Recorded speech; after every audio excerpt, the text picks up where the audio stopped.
नमस्कार बंधुरा दीपिका रान्नाघरे आपनादेर सकलके स्वागत। आज के आबारो चले एलाम एकटी काकरोलेर नतून रेसिपि निये।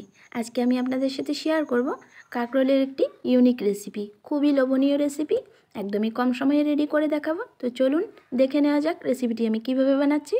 प्रथमे आमी दुटो काकरोल निয়েছি আর সেগুলোকে ধুয়ে चार फाली করে কেটে নিয়েছি। তারপরে গ্যাসের মধ্যে একটা বাটিতে জল গরম করে নিয়েছি আর ওর মধ্যে কাকরোলগুলো দিয়ে দিলাম। দিয়ে এখন সামান্য একটুখানি নুন দিয়ে সেদ্ধ করে নেব।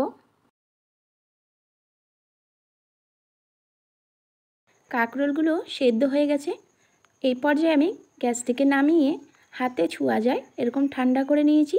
তারপরে চামচের একটা অংশ দিয়ে ভালো করে কাকরোলের ভিতরের বীজটাকে বের করে নিচ্ছি।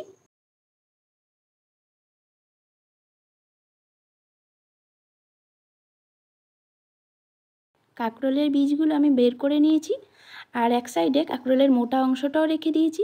এখন আমি একটা বাটিতে কাকরোলের বীজটা দিয়ে দিলাম আর মাঝারি সাইজের একটা পেঁয়াজ কুচিয়ে দিয়েছি, 3-4টে মতো কাঁচা লঙ্কা কুচি দিয়েছি,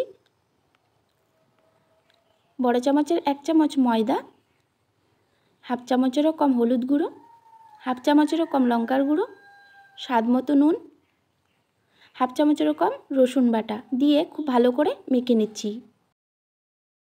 যেহেতু আমি এখানে পরিমাণে কম বানিয়েছি তাই সব কিছুই কম কম ইউজ করেছি। আপনারা চাইলে পরিমাণে যখনই বেশি বানাবেন সব কিছু একটু বেশি বেশি দিয়ে বানাতে হবে। কাকরোলের পুরটা আমার মাখা হয়ে গেছে। এখন আমি কাকরোলের যে মোটা অংশটা এর মধ্যে পুরটা ঢুকিয়ে দিচ্ছি। তো দেখুন একই প্রসেসে সবগুলো রেডি করে নিয়েছি। এখন আমি কড়াইয়ের মধ্যে তেল গরম করে কাকরোলগুলো এক এক করে দিয়ে ভেজে নেব।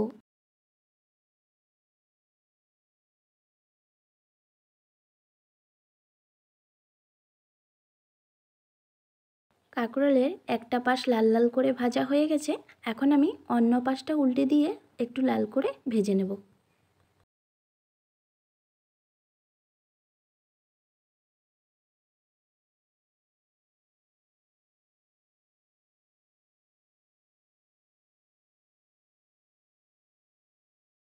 এখন আমার কাকরোলগুলো ভাজা হয়ে গেছে, তো আমি কড়াই থেকে তুলে নেব।